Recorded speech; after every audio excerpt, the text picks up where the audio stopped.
सभी व्यूअर्स को मेरा नमस्कार। मैं डॉक्टर शैलेंद्र वशिष्ठ अपने सहयोगी डॉक्टर आयुष सिंह नेगी के साथ आप सभी का स्वागत करता हूं। दोस्तों, जैसा कि आप सभी को विदित है कि फिलहाल पूरे भारतवर्ष में एनिमल सेंसस का कार्यक्रम पशुपालन विभाग के तत्वाधान में किया जा रहा है। इस एनिमल सेंसस के कार्य को भारत सरकार द्वारा पूर्व में जारी किए गए एनिमल सेंसस एप्लीकेशन 2.2 वर्जन पर किया जा रहा था। फिलहाल हाल में ही भारत सरकार द्वारा एक नया एप्लीकेशन 3.1 वर्जन लॉन्च किया गया है, जिस पर आने वाले समय में पशुगणना का कार्य किया जाएगा। इसी वर्जन के बारे में जानकारी देने के लिए आज हम इस वीडियो को आपके सामने लेकर आए हैं। मैं अपने सहयोगी डॉक्टर आयुष सिंह नेगी से अनुरोध करूंगा कि वो आगे आपको इस पूरे एनिमल सेंसस एप्लीकेशन वर्जन 3.1 के बारे में पूरी जानकारी देने का कष्ट करेंगे। हेलो फ्रेंड्स, डॉक्टर आयुष का आप सभी को प्यार भरा नमस्कार। जैसा कि आपको विदित है कि लाइव स्टॉक सेंसस का नया वर्जन 3.1 प्ले स्टोर के माध्यम से ऑलरेडी 2 जनवरी 2019 को लॉन्च हो गया है। हमारी टीम ने ऑलरेडी इसके लिए एक वीडियो भी डेवलप करा था, लेकिन इस वीडियो में पर्टिकुलरली हम एक बार फिर से आपके लिए एक वीडियो लेके आ रहे हैं जिसमें हमने मेनली फोकस करा है जो चेंजेस हुए हैं इस 3.1 ऐप में, उनके बारे में। तो इस वीडियो में हमने बताया है कि हाउस होल्ड्स, जो कि अब 3 ऑप्शंस आ गए हैं यहाँ पर, जो कि हैं वैकेंट, लॉक्ड और ऑक्यूपाइड, उनके बारे में डिस्कशन करा है। और इसमें जो नया चेंज आया है वो चेंज आया है कि डक में अब आप ब्रीड्स भी उनकी एंटर कर पाएंगे, जैसे कि 2 इसमें ब्रीड्स का एडिशन किया गया है, जो कि है इम्प्रूव्ड और देसी। और फाइनली लास्ट में आपको जो ब्लॉक 3 था शेड्यूल 1 का, वो अब 2 हिस्सों में बढ़ गया है।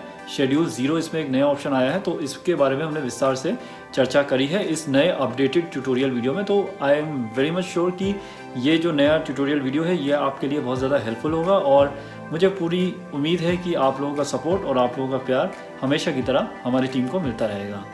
Thank you. और चलिए अब शुरू करते हैं इस वीडियो। अब हम आ जाते हैं 3.1 वर्जन के ऐप में और हम इसमें लॉगिन कर लेते हैं। अब आप देख सकते हैं कि ये डैशबोर्ड खुल गया है और इसमें वर्जन 3.1 दिखा रहा है। इसमें आप कुछ चेंजेस भी देख रहे हैं, जैसे इसमें शेड्यूल 0 एक नया जुड़ा है और बाकी सारी चीज़ें पुरानी ही एप्लीकेशन की तरह हैं। वर्जन 3.1 आपको दिख रहा है। अब इसमें एंट्रीज एक बार देख लेते हैं। जैसा कि आप देख सकते हैं, ब्लॉक में हमने हल्द्वानी सेलेक्ट कर लिया है, विलेज सेलेक्ट कर लेते हैं। अब हाउस होल्ड टाइप में इसमें 3 चीज़ें दिखा रहा है, वैकेंट, लॉक्ड और ऑक्यूपाइड। तो पहले हम ऑक्यूपाइड की एंट्रीज करके देख लेते हैं। तो अब इसमें हम हाउस नंबर एंटर कर देते हैं और सीरियल नंबर आपका जो पुराना होगा वो ऑटोमेटिकली नई वाली वर्जन में भी ले लेगा। अब name of the head of house hold डाल देते हैं। अब having any type of live stock and और पोल्ट्री, यस कर दीजिए। और अगर फिश रिलेटेड एक्टिविटीज़ नहीं है तो उसमें आप नो कर दीजिए।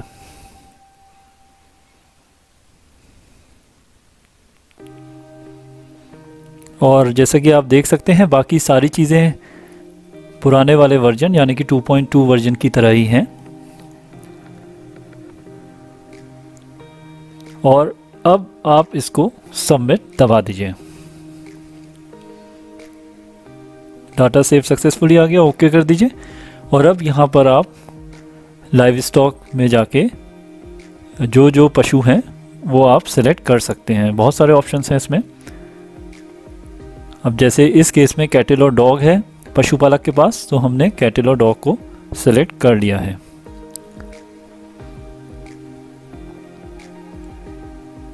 अब देखिए यहाँ बैकयार्ड पोल्ट्री नहीं है, तो बैकयार्ड पोल्ट्री का ऑप्शन यहाँ से अनमार्क कर दिया है। ओके दबा दीजिए।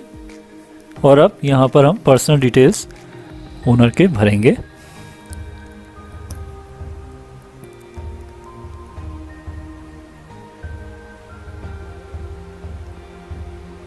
आप देख सकते हैं स्क्रीन पर।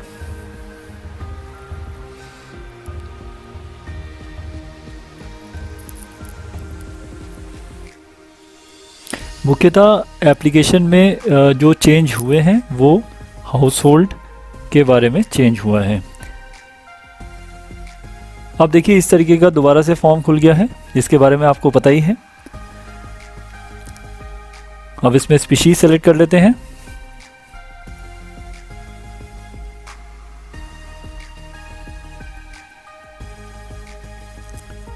जैसे कैटल और डॉग है, ये आपको उसी तरीके से एंट्रीज करनी है जैसे आप पहले करते थे।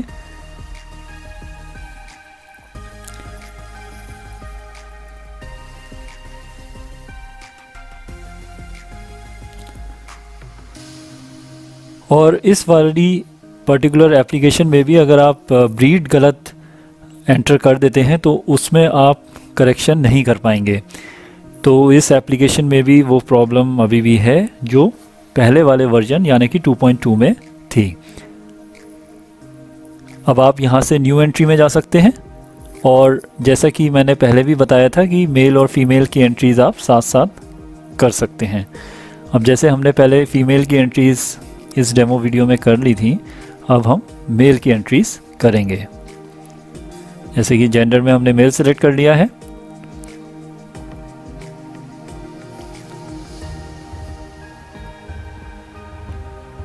अब हमने एंटर कर दिया है अप टू 2 इयर्स में 2, और कोई भी कॉलम पहले की तरह खाली नहीं छोड़ना है। आप इसको सेव दबा दीजिए।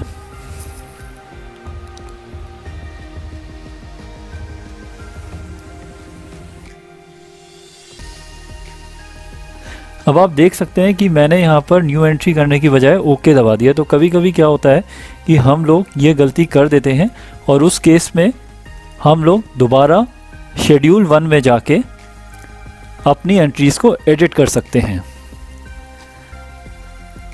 अब हम फिर से चले जाते हैं, सबमिट कर देते हैं इसको, और जो भी एंट्रीज हमें एडिट करनी है हम इस तरीके से एडिट कर सकते हैं। शेड्यूल 1 में हमें दोबारा जाना पड़ेगा और हम जो भी एंट्री करना चाहें, अगर हम मोबाइल नंबर अपडेट करना चाहते हैं तो मोबाइल नंबर अपडेट कर सकते हैं। जैसे हमने यहाँ पर कैटल और डॉग सेलेक्ट किया था, तो देखिए यहाँ पर डॉग में अभी भी टिक लग के आ रहा है, डार्क पिंक कलर से टिक लग के आ रहा है, जो कि इस बात का प्रतीत है कि हमने अभी डॉग की एंट्रीज नहीं करी हैं। तो अब हम डॉग की एंट्रीज करते हैं। अब यहाँ पर डॉग सेलेक्ट कर लीजिए और यहाँ पर जैसे इस केस में मेल डॉग एक है ओनर के पास, तो एक एंटर करने के बाद हम इसको सेव कर देंगे। अब ये फिर पूछ रहा है, अब डाटा सेव सक्सेसफुली आ गया है, ओके कर देंगे। अगर मान लीजिए अभी भी आपको कोई एंट्री दोबारा करनी है या आपको लगता है कोई एंट्री छूट गई है, तो आप दोबारा शेड्यूल 1 से जाके फिर से एडिट का कार्य कर सकते हैं, या आपके पास ऑप्शन है फाइनल सबमिट का, आप फाइनल सबमिट भी कर सकते हैं।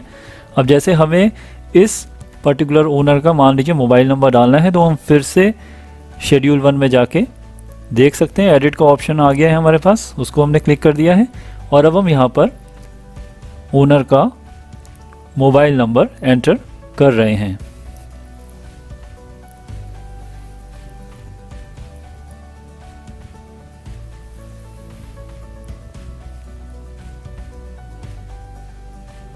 अब देखिए हमने मोबाइल नंबर एंटर कर दिया है, अब हम सबमिट दबा देते हैं। अब इसी तरीके से हमें एंट्रीज को सेव दबा के आगे चलते रहना है।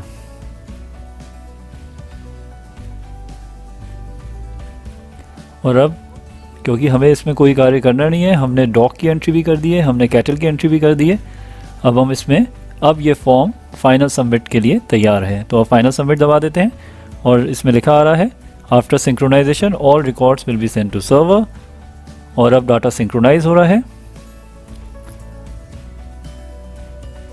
और देखिए ये सक्सेस आ गया है। तो अब इसका मतलब आपने ये जो एंट्री करी है ये आपके सुपरवाइज़र यानी कि पर्यवेक्षक के पास पहुंच चुकी है, और ये यहाँ पर आपका डैशबोर्ड में इस तरीके से दिखा रहा है।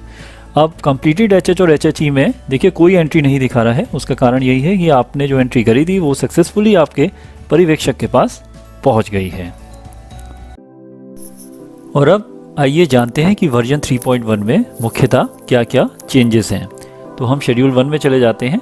अभी अभी आपने देखा कि हमने हाउस होल्ड टाइप में ऑक्यूपाइड की एंट्रीज करी थी, अब हम लॉक्ड की एंट्रीज कर रहे हैं। तो लॉक्ड की एंट्रीज आप उन हाउस होल्ड्स में करेंगे जहां पर आपको ओनर या परिवार का मुखिया के घर में ताला लगा हुआ मिलेगा। अब आप हाउस नंबर में with name of Hamlet, street, मोहल्ला के बारे में उनमें से दी गई कोई भी एक जानकारी भर सकते हैं। उसके बाद आपको परिवार के मुखिया का नाम यानी name of the head of house hold आपको भरना है। तो आप इसमें नेबर से पूछ के नाम भर सकते हैं या इसमें भी आप लॉक्ड लिख सकते हैं। पोल्ट्री और लाइव स्टॉक और फिशरी रिलेटेड एक्टिविटीज़ अगर वहाँ पर हैं तो आप इसमें नो सेलेक्ट कर दीजिए, क्योंकि नेबर जो है वो गलत जानकारी भी दे सकते हैं, और क्योंकि 3.1 में भी ब्रीड करेक्शन का कार्य संभव नहीं है तो आप इसमें नो सेलेक्ट कर दीजिए। ध्यान रहे कि इसमें एंट्रीज़ को फाइनल सबमिट नहीं करना है, एंट्रीज़ को आप सेव कर लीजिए, जिससे कि आप जब दोबारा इस पर्टिकुलर विलेज में आए तो आप एंट्रीज़ एडिट करके सही पशुओं की जानकारी एप्लीकेशन में एंटर कर सकते हैं। तो अब आप देख रहे हैं कि इस तरीके से ये फॉर्म आ गया है और यहाँ पर इन प्रोग्रेस में 1 दिख रहा है आपको, और यहाँ से आप इसको एडिट करके जब आप दोबारा विजिट करेंगे तो आप काम कर सकते हैं। अब हम फिर शेड्यूल 1 में जाते हैं और अब हम पर्टिकुलरली बात करते हैं वैकेंट हाउस होल्ड में किस तरीके से एंट्रीज होंगी। तो ऐसे हाउस होल्ड जहाँ पर अब कोई नहीं रहता है, वो परमानेंटली एबंडेंड हैं, ऐसी हाउस होल्ड में आप वैकेंट का ऑप्शन सेलेक्ट करेंगे, और जैसे ही आप वैकेंट का ऑप्शन सेलेक्ट करेंगे तो वहाँ पर आपको ऑप्शन नंबर 4 और ऑप्शन नंबर 6 ऑटोमेटिकली नो सेलेक्ट हो जाएंगे और आप इसको करके फाइनल सबमिट दबा सकते हैं और एंट्रीज भेज सकते हैं। अब इसमें एक नए फीचर के बारे में बात कर लेते हैं जो कि है शेड्यूल 0 का। शेड्यूल 0 में आप basically total number of households in the village या ward as per 2011 population census की एंट्रीज करेंगे। ये एंट्रीज आप मुख्यतः जब पूरा एक विलेज कंप्लीट कर लेंगे उसके बाद आपको करनी है। अब ब्लॉक 3 ऑफ शेड्यूल 1 को देख लेते हैं। तो ब्लॉक 3 ऑफ शेड्यूल 1 में आपको स्ट्रे कैटल, स्ट्रे डॉग्स की एंट्री करनी है और साथ ही साथ आपको स्लॉटर हाउसेस, बुचर शॉप्स और मीट प्रोसेसिंग प्लांट के बारे में अगर आपके एरिया में है तो उनकी एंट्रीज करनी है। तो बेसिकली ब्लॉक 3 जो है उसको 2 हिस्सों में नए वर्जन में बांट दिया गया है।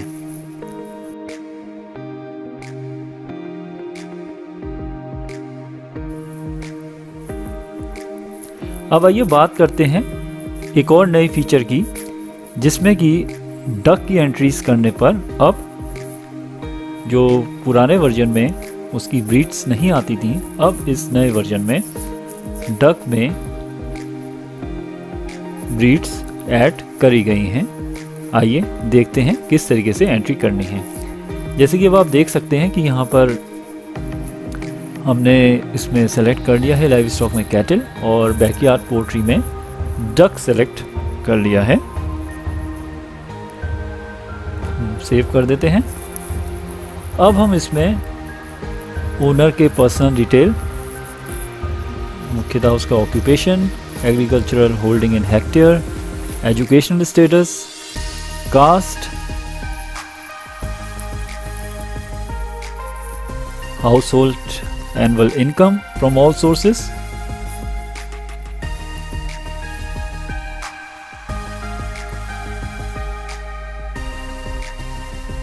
और availing of institutional financial support for livestock select करने के बाद सेव कर लेंगे और उसके बाद फिर जैसा आपको पता ही है इस तरीके का फॉर्म आ जाएगा आपकी स्क्रीन पर। और जैसे कैटल की एंट्रीज हम पहले कर लेंगे, तो कैटल में हम यहाँ पर ब्रीड हमने सेलेक्ट कर ली है।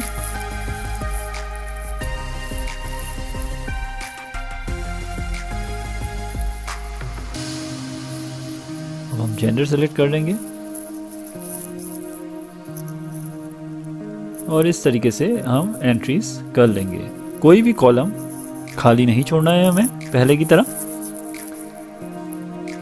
और इसको हम सेव कर देंगे। अब आप यहाँ देख सकते हैं कि जैसे ही हम डक सेलेक्ट करेंगे तो यहाँ पर हमें ब्रीड टाइप का ऑप्शन मिल गया है, इंडिजिनस या देसी और इम्प्रूव। तो ये एक नया फीचर वर्जन 3.1 में ऐड हुआ है जो कि पूर्व के वर्जन 2.2 में नहीं था। अब यहाँ पर आप डक की एंट्रीज में इंडिजिनस या इम्प्रूव्ड के ऑप्शन आपके पास हैं और आप इसको सबमिट करके एंट्रीज कर सकते हैं। धन्यवाद। Thanks for watching.